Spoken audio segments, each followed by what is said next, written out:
Olha, imagina descobrir uma gravação antiga, lá de 1954, sabe? De um cara chamado Napoleão Hill. E nessa gravação, tinha um ensinamento que ele achava, assim, fundamental, tão poderoso que, bom, acabou ficando escondida por décadas. É verdade. Chamavam de a chave mestra. Diziam que era capaz de destravar um potencial interno para a gente ter mais realização, clareza, até paz de espírito. É intrigante, né? Muito intrigante. E o mais curioso, assim, pelo que o Hill dava a entender, não era só mais um discurso motivacional, sabe? Aqueles genéricos. Ele via essa gravação como o ápice da filosofia de vida dele, quase um testamento espiritual. Nossa, Era a síntese de mais de 20 anos de pesquisa sobre o sucesso, né? Que ele começou lá atrás a pedido do Andrew Carnegie, o magnata. Hill acreditava que tinha decifrado ali, tipo, o mecanismo de como a mente da gente pode conscientemente moldar a própria realidade. e o nosso material hoje é justamente isso, né? Trechos dessa transcrição, que é rara e foi redescoberta não faz muito tempo, a The Master Key, em inglês.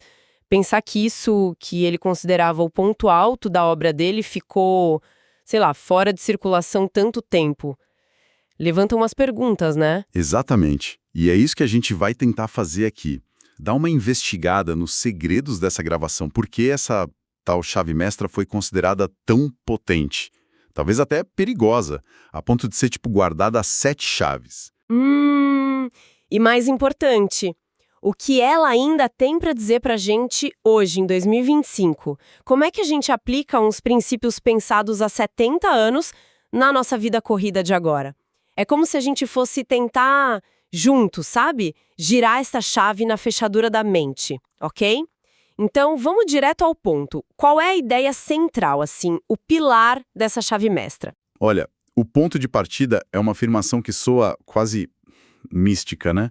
Mas que o Hill tratava como um princípio de funcionamento mesmo. Os nossos pensamentos, principalmente aqueles carregados de emoção forte, de convicção, o que ele chamava de fé, não são só ideias na cabeça, não são abstratos. Não. São forças reais, são coisas, ele dizia. Coisas que têm uma energia, uma vibração e que ativamente moldam o nosso mundo, tanto o interno quanto o externo, sabe? Ah, é daí que vem aquela frase famosa dele, né? Tudo que a mente humana pode conceber e acreditar, ela pode realizar. Precisamente. Mas ele não para aí, não. O Hill desenvolve a ideia de que existe uma mente universal, ou inteligência infinita. Não precisa pensar nisso como um deus barbudo, mas talvez como um campo enorme de energia e consciência que está em tudo, um oceano de possibilidades. Entendi. E a nossa mente individual seria tipo uma estação de rádio, sabe? Constantemente transmitindo e recebendo frequências vibracionais nesse campo. E essas frequências que a gente emite, elas atraem experiências na mesma sintonia? Tipo, semelhante atrai semelhante? Mas na cabeça? Isso. O Hill conta que foi o próprio Carnegie quem falou para ele que essa capacidade de sintonizar uma frequência mental específica, alinhada com o que se quer, era o verdadeiro segredo por trás das grandes conquistas. Mais importante até que estratégia de negócio ou diploma. Nossa, mais que a educação formal? Às vezes volta multiplicado, na forma de circunstâncias, de oportunidades ou de problemas, né?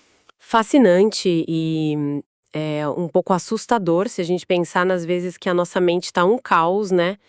Se essa é a base, como o Rio sugeria, que a gente começasse a usar essa chave de propósito, qual o primeiro passo? O primeiro portão que a gente precisa abrir, segundo o Hill, é o do domínio do nosso próprio mundo interior, o controle consciente da mente.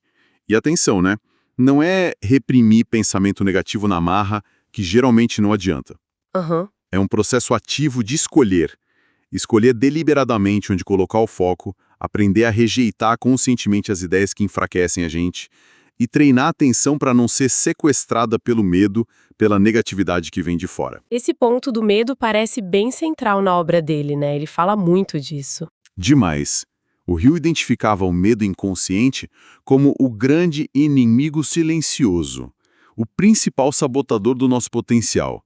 Ele chegou a mapear 6 medos básicos que, segundo ele, funcionam como programas automáticos na cabeça da maioria das pessoas. 6. Quais eram? O medo da pobreza, o medo da crítica, da doença, o medo de perder o amor de alguém, medo da velhice e o medo da morte. Nossa, 6 fantasmas que ficam assombrando a gente. E como eles agem na visão do Hill? Eles funcionam como filtros, sabe?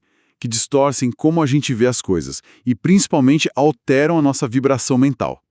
Se a gente vibra no medo de faltar dinheiro, medo do que vão pensar, medo de adoecer, a gente acaba, pela tal lei do retorno mental, atraindo situações que confirmam esses medos. É um ciclo vicioso. Exato.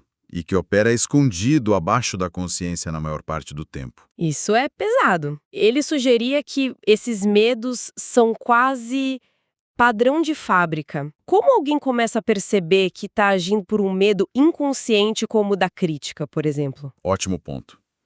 A percepção começa com a gente se observar com honestidade, sabe? Prestar atenção nas reações automáticas, nas desculpas que a gente dá para não agir, nos pensamentos que vêm quando a gente pensa num objetivo mais ousado. Uhum. O medo da crítica, por exemplo, ele aparece na hesitação em dar uma ideia nova, no pavor de ser julgado, naquela necessidade enorme de aprovação. O primeiro passo é trazer isso do inconsciente para o consciente, iluminar o fantasma. E qual o antídoto que o Hill propunha para essa paralisia? A decisão definida. Ele batia muito nessa tecla. É a indecisão crônica, que alimentada pelo medo é a mãe da maioria dos fracassos. A capacidade de tomar decisões rápido, com firmeza e se manter fiel a elas, mesmo com dificuldade, era para ele uma marca de quem realiza. Decisão firme contra a indecisão que o medo causa. Faz sentido. E você falou em programas automáticos. Isso leva a gente para outra peça-chave do sistema dele. A mente subconsciente. Como ele via essa parte da mente? Ele via como a verdadeira usina de força, sabe? Ou o centro de comando da nossa vida.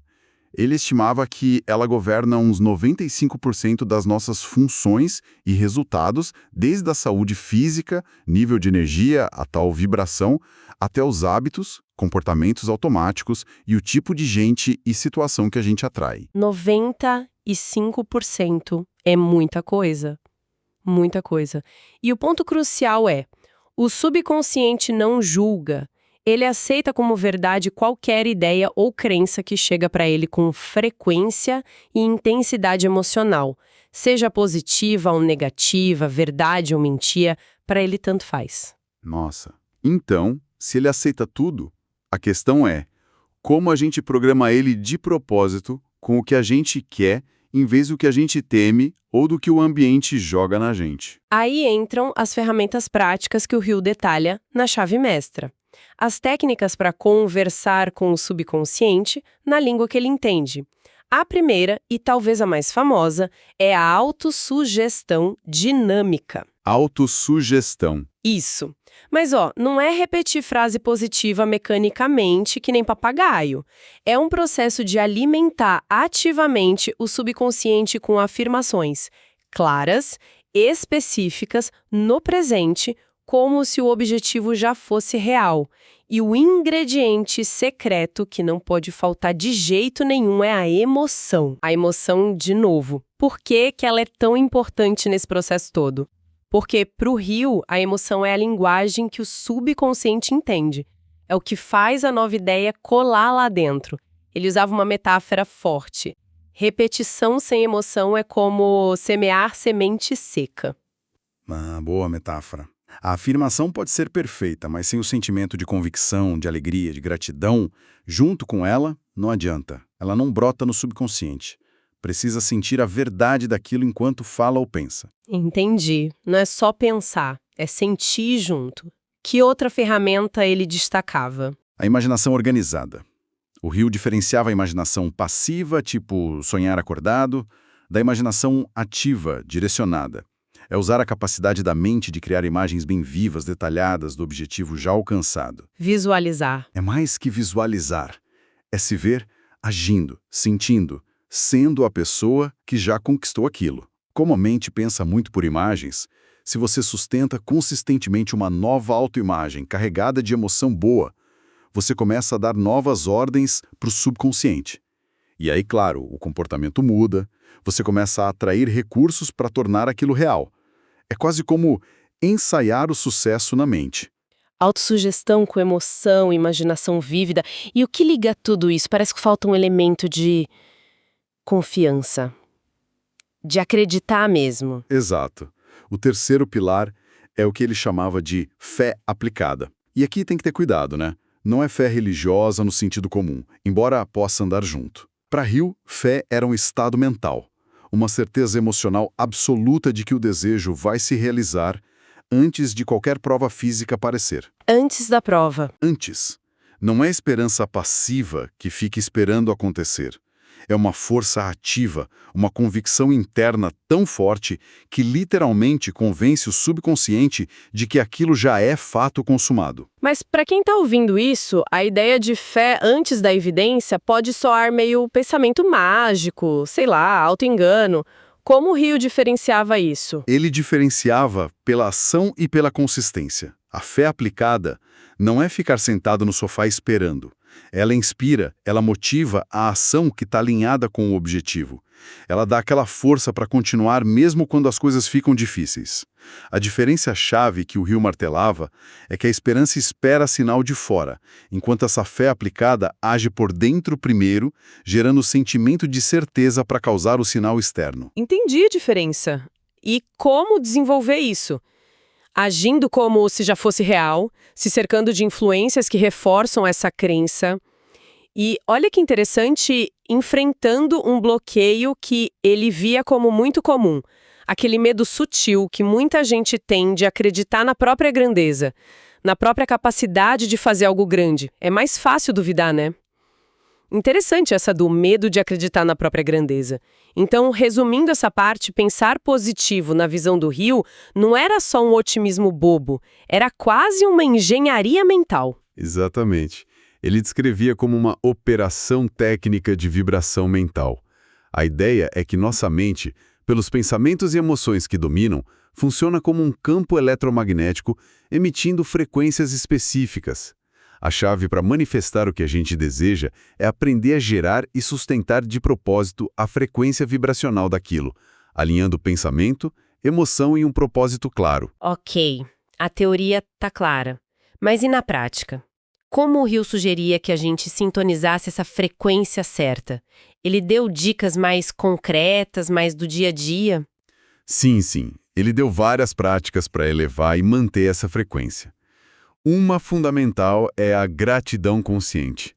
Ele achava que era uma das vibrações mais altas que alinha a gente direto com a abundância do universo, ou da tal mente universal. Gratidão. Mas, de novo, a ênfase é no sentir. Não é só fazer listinha de coisas para agradecer. É cultivar ativamente o sentimento de gratidão no coração.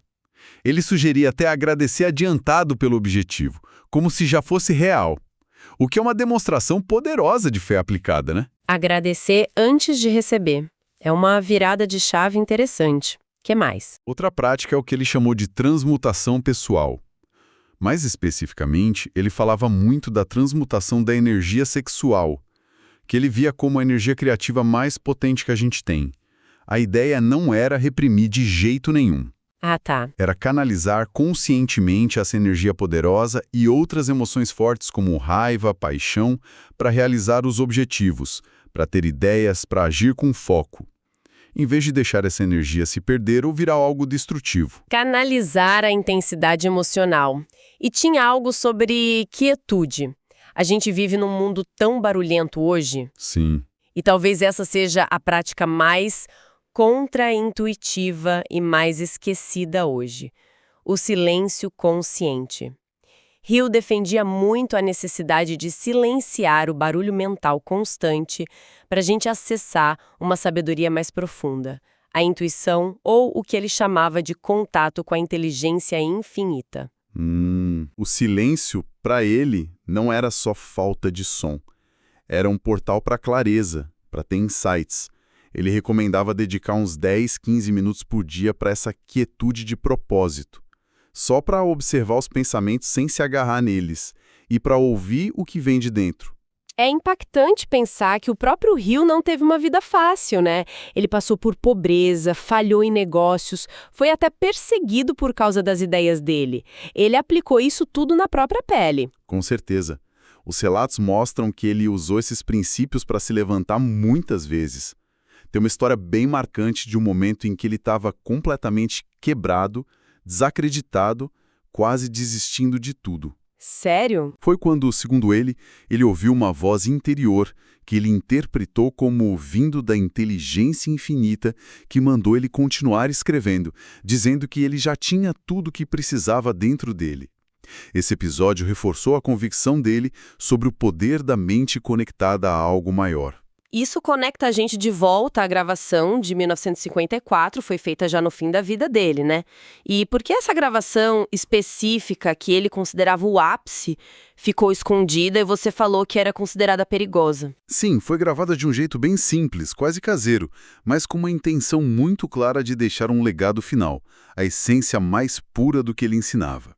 O motivo de ter sido, digamos, abafada, parece estar justamente na natureza radical de algumas ideias para a época. E talvez ainda hoje, né? Como assim? O Hill não só ensinava sobre o poder mental de cada um, mas ele também fazia críticas a sistemas educacionais, religiosos, governamentais que, na visão dele, condicionavam as pessoas ao medo, à limitação, em vez de ensinar elas a usar o poder interior que tinham. Ah, então ele mexia com estruturas de poder estabelecidas ao dizer que o poder real estava na mente de cada pessoa e não dependia de intermediários ou instituições? Exatamente. Ensinar as pessoas que elas podiam cocriar a realidade delas pelo controle da mente e pela conexão direta com uma inteligência infinita.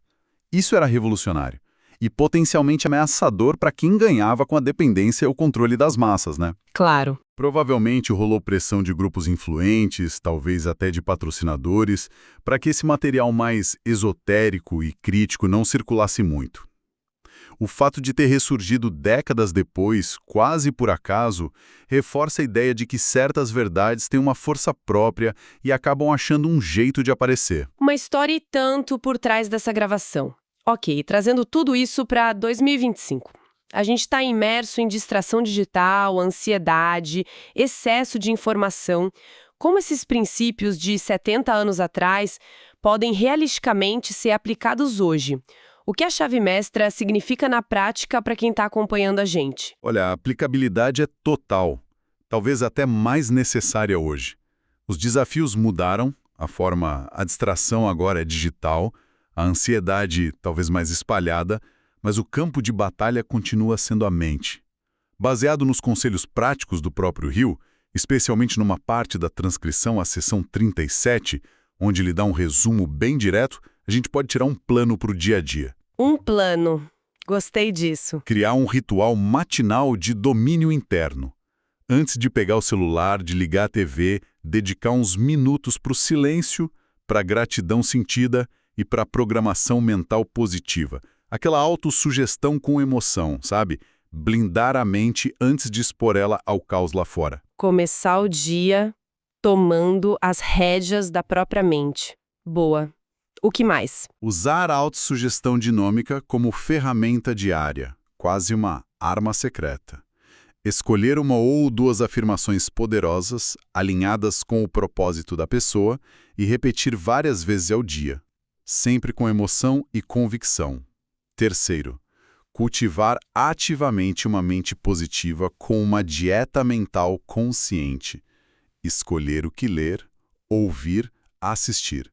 Praticar o pensamento antídoto. Pensamento antídoto. Como assim? Quando vier um pensamento negativo, conscientemente substituí-lo por um positivo, que fortaleça. Não deixar o negativo criar raiz. Entendi. E a questão da decisão que você falou antes? Praticar a decisão definida. Treinar tomar decisões mais rápido e com coragem, principalmente as que têm a ver com o propósito maior, e agir logo em seguida.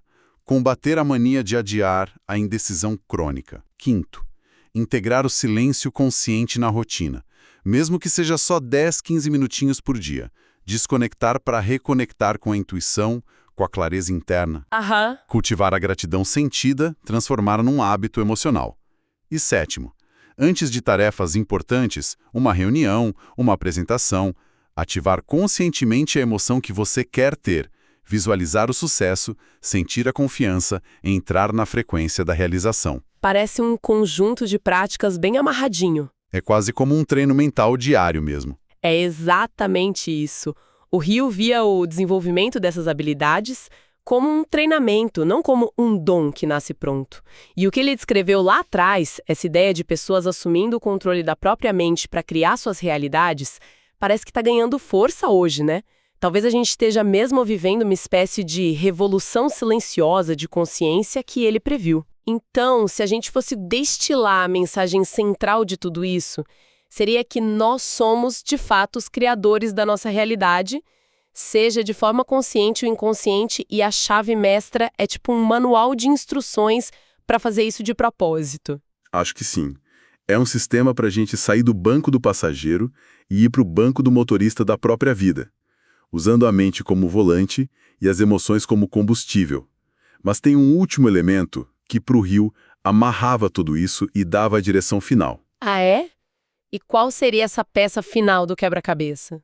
O alinhamento com um propósito definido. Todos os princípios, controle da mente, fé, imaginação, gratidão, eles ganham o poder máximo quando estão a serviço de um propósito claro que faz sentido para a pessoa.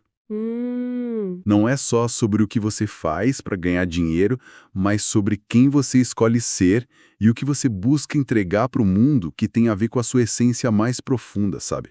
O propósito é como a fechadura específica onde a chave mestra se encaixa perfeitamente. Nossa, que imagem boa! Sem ele, você pode até ter a chave, mas talvez abra portas aleatórias, ou portas que não levam para onde a sua alma quer ir de verdade. O propósito dá foco e significado para todo esse poder mental. Isso adiciona uma camada de significado bem importante. Não é só ter sucesso, mas ter sucesso naquilo que realmente importa para cada um. Isso deixa a gente com uma reflexão final poderosa, inspirada na própria conclusão do Hill. A mente controlada, alinhada com um propósito definido e carregada de fé, é a força mais poderosa do universo. E talvez a pergunta que fique ecoando depois dessa nossa exploração seja: se essa chave realmente existe dentro de nós, qual pequeno passo, talvez só um ajuste de foco, uma decisão, uma prática de 5 minutos, pode ser dado nas próximas 24 horas para começar a girar essa chave e destravar um pouquinho mais daquela versão mais elevada de si que está esperando para ser descoberta?